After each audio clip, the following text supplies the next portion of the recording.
тийм буудч өтгөр шиг байна. Ямар ч амтан хийж болохгүй одоо хүний аим хөнөөх, худлаа ярих, хулгай хийх, хүнийг зовоох бүх юмыг одоо бурхан тээж байгаа энэ сав өөрөө хийж штэ. In India there is this beautiful concept.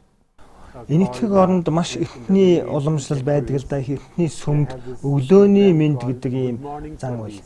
Энэ үзэл баримтлалыг ойлгоогүй тохиолдолд бол энэ учраар утгагүй санагддаг. Энэ зан үйл юу гэхээр бурхан минь сэрээд өгөөч гэж идэг. Хүмүүс таныг одоо дахиж залбирахаар бэлдэж байна. Та бүх дэлхийг ивэж ажиллаач. Telling God. Бурханд тэгж хандаад байгаа. Үүнийг одоо шинжлэх ухаанчаар логик сэтгэлгээнээс харах юм бол энэ утга учиргүй санагдана. Гэтэл цаана нь маш гүнзгий бэлэгдэл байдаг. Хүн бүрийн дотор Тэнгэрлэг бурханлаг оршиж байдаг.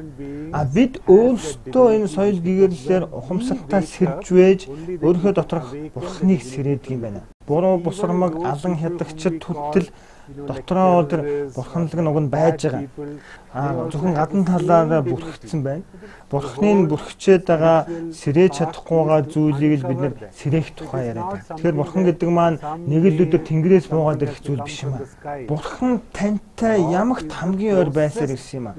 Тэр таны хэлсэнчлэн бидэнд хамгийн ойр сэтгэл зүрхний маань огт гүнд байгаад ахаа зүйлийг бид хаа сайгүй дээгүүр хайгаад байхгүй бүх газар нь хайгаад байгаа гэсэн юм байдаг. Учир битүүлээ гэдэг. Та түрүүн коммунизм талаар хүндсэн юм чинь энэ дашрамд тэр хинтний ширээ Равишанкар Дуран хөрүүлэг хийж бас олон сайхан соёл гэгэрлийн баримтат кинонуудыг хүргэдэг байгаа. Та бүхэнд үзүүлж байсан нэг кинон дээр энэтхэгт одоо завсрашгүй гэгдэж байсан гэм тэрэгтнүүдийн ертөнцид энэ ширээ Равишанкар уршийн бяцлаглалыг дэлгэрүүлж бараг тэр шоронг нь бол хоёрыг харгалзагчгүй болтлоо тэр хүмүүс ухаарч ойлгож өөрсдөө дотроосоо гэгэрч амьдралыг хайрлаж амьдралд хайртай болж байсан тухай кино бол гаргаж байсан. Үнэхээр энэ бяцлаглалд бол хэл хязгаар байхгүй буйны сайхан үйл юм аа. Тийм учраас энэнд шамдахыг хүсэж олон сайхан монголчуудад өнөөдөр энэхүү бахаралд эрдмийн чуулганы амьдрах урлагийн гайхамшиг гэсэн хуралтай олон зүйлийг өгсөн гэж бодож байна. Монголчууд бол одоо маш их уул уурхай газар шороогоо ухаж байна. Тэгээд